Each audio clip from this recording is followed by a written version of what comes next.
नमस्कार दोस्तों, मैं शालिनी पारस लेके आई हूँ आपके लिए एकदम नई कहानी जिसका शीर्षक है जीवन साथी। आज फिर अनुपम ने आराध्या से बात करने की कोशिश की, परंतु उसने पूर्व के भांति उसकी कॉल को रिसीव नहीं किया।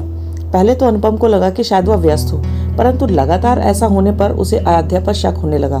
अनुपम का शक होना लाजमी भी था, वरना कौन लड़की अपनी शादी के 1 महीने के भीतर ही इस तरह का व्यवहार अपने नए नवेले पति के साथ करती है। घर के सदस्यों से भी आराध्या ने चौथी में मायके जाने के बाद कोई बात नहीं की थी। माही ने तो पूछ ही लिया था अनुपम से, भाभी बात नहीं कर रही, सब ठीक है ना भैया? अनुपम ने कहा सब ठीक है, वह थोड़ी अस्वस्थ है।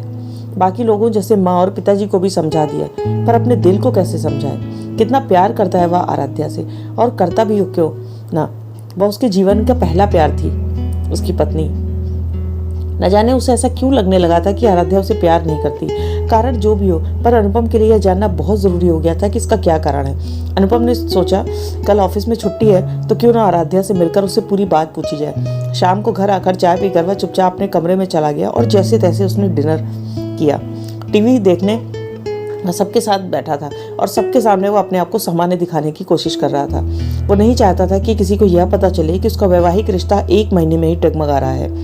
रात, हाँ बस रात ही तो काटनी है उसे। कल सुबह वह आराध्या से मिलने उसके घर जाएगा या फिर उसे कहीं बाहर मिलने के लिए बुला लेगा। कुछ देर साथ में रहकर वह लंच के बाद वापस घर लौट आएगा। फोन लगाने पर बात नहीं हुई। अनुपम की बेचैनी बढ़ रही थी। आज रविवार का दिन था तो सुबह भी थोड़ी सुस्त थी। सभी आराम से उठे। पिताजी को भी आज घर पर ही रहना था तो माँ को जल्दी किचन में उठकर काम करने की मजबूरी नहीं थी। माँ के जागने से पहले ही वह तैयार होकर घर से निकल पड़ा। रास्ता धीरे धीरे कटता जा रहा था। अनुपम अपनी मंजिल की ओर बढ़ रहा था। करीब 1 घंटे की बाइक की सवारी करने के बाद वह आराध्या के घर पहुंचा। आराध्या के माता पिता ने उसे खुले दिल से स्वागत किया और घर के सभी सदस्यों की कुशल क्षेम पूछी। नाश्ता कराने के बाद आराध्या की माँ ने उसे आराध्या के कमरे में आराम करने के लिए भेज दिया। आराध्या ने अभी तक अनुपम से कोई खास बातचीत नहीं की थी, परंतु मुस्कुराकर उसका स्वागत अवश्य किया था। अनुपम के कमरे में प्रवेश करने के समय आराध्या किसी से फोन पर बात करने में व्यस्त थी। क्या करूं, जो हो गया उसमें मेरा बस नहीं था, अब तो बस ऐसे ही जीवन बिताना पड़ेगा। आराध्या के मुंह से ऐसी बात सुनकर अनुपम सोच में पड़ गया। आखिर ऐसा क्या हो गया आराध्या के जीवन में जो उसे जीवन जीने के बजाय जीवन बिताने पर मजबूर होना पड़ रहा है? उसकी समझ में कुछ नहीं आया। आराध्या जो अब तक फोन में व्यस्त थी, अनुपम के आने की आहट से उसका ध्यान बटा और बाद में फोन करूंगी कहकर उसने फोन काट दिया। अनुपम ने प्रश्नवाचक नजरों से उसे देखा, परंतु उसने इस संकेत को टाल दिया और बेडशीट ठीक करने के प्रयास करते हुए उसने वहां उसे बैठने का इशारा किया। अनुपम बड़े गौर से आराध्या के चेहरे को देख रहा था। शायद उसकी नजर वही प्यार उसकी आंखों में तलाश कर रही थी जो स्वयं उसके हृदय में उसके प्रति था। आराध्या अनुपम के इस प्रकार देखने से थोड़ा असहज हो गई और उसका ध्यान बटाने के लिए ससुराल के बाकी सदस्यों का हालचाल पूछने लगी। अनुपम ने आराध्या का हाथ पकड़कर उसे अपने पास बिठाया तो वह चुपचाप बैठ गई और अपने दुपट्टे के एक छोर को अपने बाएं हाथ की उंगली में लपेटने लगी। अनुपम ने उसके दोनों हाथों की हथेलियों को अपने हाथों से पकड़कर उसके चेहरे की ओर देखा और कहा, सब हाल पूछ रही हो, मेरा हाल नहीं पूछोगी? आराध्या ने अपनी नजरें नीचे झुकाकर धीरे से पूछा, कैसे हैं आप? आराध्या का दाहिना हाथ अपने हाथों में लेकर उसे चूमते हुए अनुपम ने कहा, बस जी रहा हूं तुम्हारे इंतजार में, कब आओगे अपने घर वापस? आराध्या ने अनुपम के इस सवाल का कोई जवाब नहीं दिया, बस हाथ खींचकर अपने माथे पर आए बालों की लट को ठीक करने का प्रयास करने लगी। अनुपम द्वारा अपना सवाल दोहराने पर आराध्या ने कहा, 2-3 दिन में आप आकर ले जाना। 2 दिन बाद क्यों? आज अभी क्यों नहीं? तुम्हें याद नहीं आती मेरी? मैं तो सो भी नहीं पाता हूँ तुम्हारी यादों के कारण। कुछ गलती हो गई क्या मुझसे? मुझे इस तरह सजा क्यों दे रही हो? आराध्या ने अनुपम के सवालों को सुनकर उसके चेहरे की तरफ देखा और गहरी सांस लेकर कहा, आप बहुत अच्छे हैं और आपसे कोई गलती भी नहीं हुई। मैं एक जरूरी काम जो शेष है उसे पूरा कर लूं, फिर 2 दिन के बाद आपके साथ चलूंगी। अनुपम ने इस जवाब के बाद उसे और कोई सवाल नहीं किया। अपने स्नेह का चुंबन उसके माथे पर अंकित कर वह वापस अपने कमरे से निकलकर घर जाने की तैयारी में लग गया। आराध्या ने एक बार भी उसे रुकने को नहीं कहा। अनुपम के लिए यह बात थोड़ी पीड़ा पहुंचाने वाली थी, परंतु वह कर भी क्या सकता था। घर के सभी सदस्यों से विदा लेकर 2 दिन पश्चात पुनः आराध्या की विदाई का वादा करके वह वापस घर लौट आया। मन बेचैन और सवालों से घिरा हुआ था। जो प्यार और खुशी उसे आराध्या की आंखों में दिखने की उम्मीद थी वह उसे बिल्कुल भी नहीं दिखी। और तो और 2 दिन उसे और इंतजार भी करना पड़ा। 2 दिन के बाद पिताजी और एक दोस्त के साथ वह आराध्या को उसके घर से विदा कराकर लाने के लिए पहुंचा। सभी उसके इंतजार में थे। आव भगत, स्वागत, सत्कार के बाद विदाई की रस्में और आराध्या अनुपम के साथ अपने ससुराल आ गई। लौटने पर रात हो गई थी तो अनुपम ने उससे ज्यादा बात नहीं की, पर मन में संतोष था कि उसका प्यार उसके साथ है। दूसरे दिन सुबह जब वह उठा तो आराध्या किचन में चाय का कप लेकर उसे देते हुए बोली, तैयार हो जाइए, आपका लंच और नाश्ता मैंने तैयार कर दिया है। माँ पिताजी के साथ मंदिर जा चुकी हैं। अनुपम ने अकेला पाकर उसे अपनी बाहों में भरना चाहा तो वह एक कदम पीछे हट गई और उसका चेहरा घड़ी की ओर मोड़ दिया। अनुपम ने जल्दी से चाय की चुस्कियां ली और बाथरूम की ओर चला गया। शादी से अब तक उसके बीच पति पत्नी जैसा कोई रिश्ता ठीक से नहीं बना था। वे अभी भी एक दोस्त की तरह ही थे। अनुपम ने पहल करने की कोशिश तो की, परंतु आराध्या ने इसके लिए थोड़ा समय मांगा था। अनुपम को इस पर कोई एतराज नहीं था, परंतु अपने प्यार को उसी दिन उसका होने के लिए बाध्य कर दिया था जिस दिन उसने आराध्या को पहली बार देखा था। सच्चा प्यार बहुत धैर्यवान होता है। उसमें न तो असुरक्षा होती है और न ही अपेक्षा। वह तो दोनों देना चाहता है और केवल देना। सच्चा प्रेमी हमेशा अपने प्रेम को खुश देखना चाहता है, खुशी देना चाहता है, चाहे इसके लिए उसे अपने सपनों का बलिदान ही क्यों न करना पड़े। अनुपम की स्थिति भी वैसी ही थी। मानसिक रूप से वह आराध्या के प्रति समर्पित हो चुका था। उसे तो बस आराध्या की स्वेच्छा से पूर्ण समर्पण का इंतजार था। तैयार होकर जब वह ऑफिस के लिए जाने का हुआ तब तक माँ पिताजी घर आ चुके थे। आराध्या की ओर एक भरपूर प्यार की दृष्टि डालकर उसने अपने माँ पिता का आशीर्वाद लिया और घर से निकल गया। आराध्या ने हौले से मुस्कुराकर उसे विदाई दी। आज अनुपम हृदय से बहुत प्रसन्नता का अनुभव कर रहा था। आराध्या ने आज पहली बार उसे अपने हाथ से बना हुआ लंच पैक करके दिया था। धीरे धीरे समय बीत रहा था। लंच का समय हुआ तो बड़ी बेसब्री से उसने अपना टिफिन खोला। उसमें आलू की सूखी सब्जी के साथ पूड़ी और अगले बॉक्स में हलवा रखा था।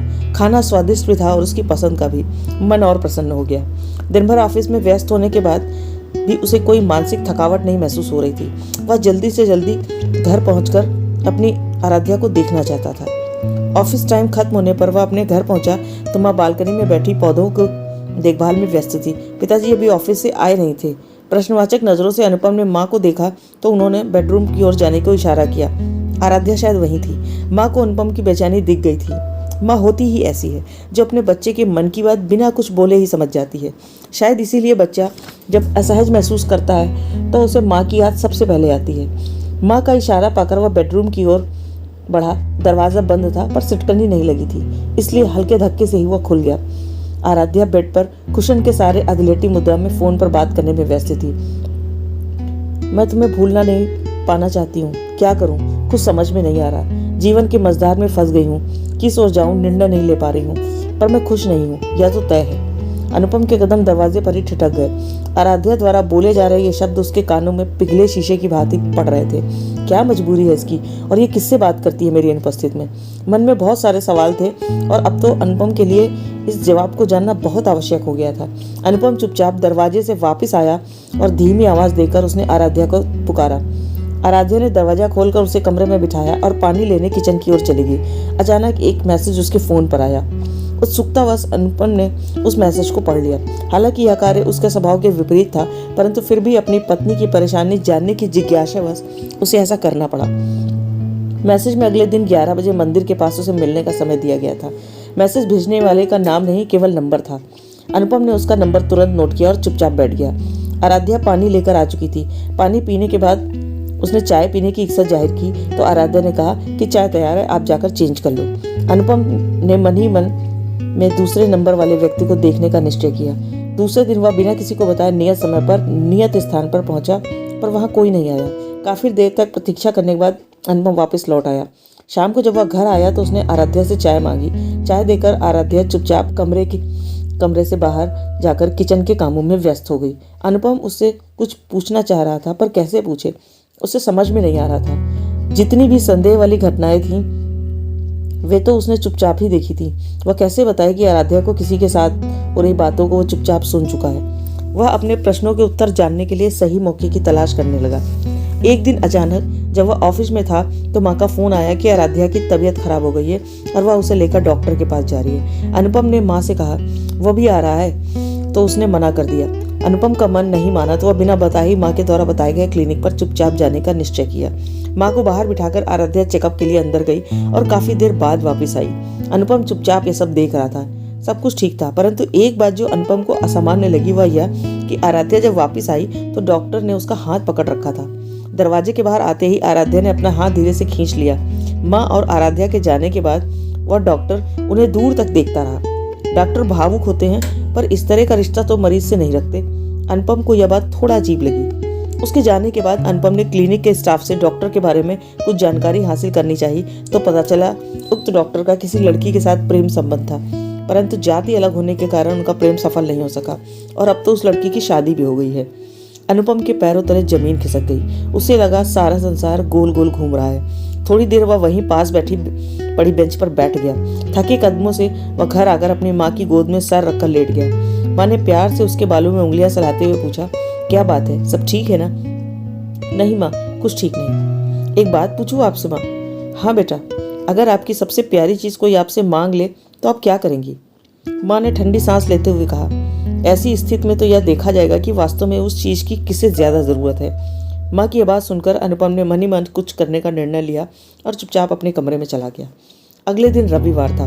रविवार को सुबह ही वह आराध्या को लेकर बाहर चला गया। माँ ने सोचा शायद कहीं घूमने गए होंगे।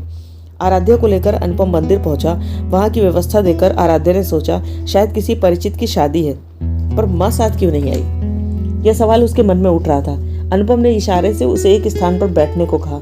थोड़े समय के पश्चात ही आराध्या की आंखें खुली की खुली रह गई जब उसने अपने सामने दूल्हे के रूप में अर्जित को पाया। अर्जित वही डॉक्टर था जिसे अनुपम ने क्लिनिक में देखा था।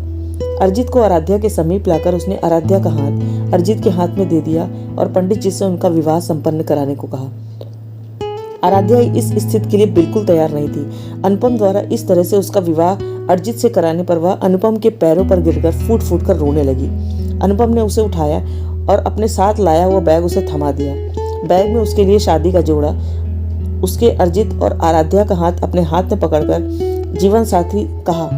जीवन साथी वह नहीं होता जिसके साथ आपका विवाह होता है, अभी तो जीवन साथी वह हो जो जीवन भर हर परिस्थिति में आपका साथ दे, आपको प्यार दे, और इसके लिए मुझे नहीं लगता है कि किसी बंधन की आवश्यकता होती है। मैं तुम्हें अपने गठबंधन से मुक्त करता हूँ। इतना कहकर अनुपम वहां से चला आया। घर पहुंचने पर माँ ने उसे अकेला देखकर बहू के बारे में पूछा तो उसने गहरी सांस लेते हुए कहा, मेरी सबसे प्यारी चीज मैं उसे देकर आया हूँ जिसे उसकी सबसे ज्यादा जरूरत थी माँ। इतना सुनते ही माँ को सब कुछ समझ में आ गया और उन्होंने अपने बेटे को गले से लगा लिया। अनुपम की आंखों में उसका सब कुछ खो जाने का दर्द वह साफ देख रही थी। Thank you.